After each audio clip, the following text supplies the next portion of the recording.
Keadaan neraka tu Tuhan guna lain-lain. Bapa Allah guna lain-lain sebab dia nak menggambarkan keadaan itu. Tapi neraka saja tak jadi. Dia kena ayat. Masuk ayat ni dalam surah Al-Muddathir tadi dia kata apa? Neraka saqar. Mu tak buat apa? Aku lepas dalam api neraka. Aku akan ubahmu. Ubah jadi apa? Ubah jadi dibakarnya dia. Siapa berubah tubuh badan. Berubah parah lupa. Berubah belakang. Itulah Tuhan ni baik. Dia tutup dengan ayat Quran. Kalla innahu tadhkirah. Faman syaa'a dhakara. Wa ma yadhkuruna illa an yasha'a Allah.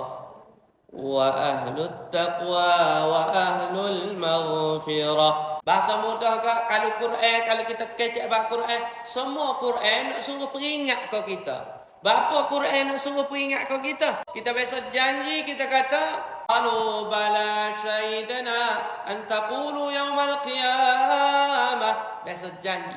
Tapi kita lupa, maka Quran kata, mari nak ayat mu biasa janji, kena buat.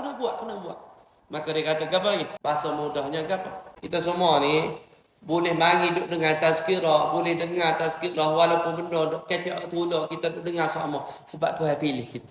Kalau Allah tak pilih kita, hak dalam TikTok ni ke, dalam YouTube ke, dalam Facebook ke, dalam sini ke, kalau Tuhan tak pilih kita, kita tak akan dengar tazkirah. Lepas tu kita pun jawab. Kalau gitu Ustaz, dah Tuhan tak pilih saya. Siapa saya? Tak. Seperti mana rezeki itu kita kena cari, maka rezeki hidayah pun kena cari juga. Kena sungguh cari.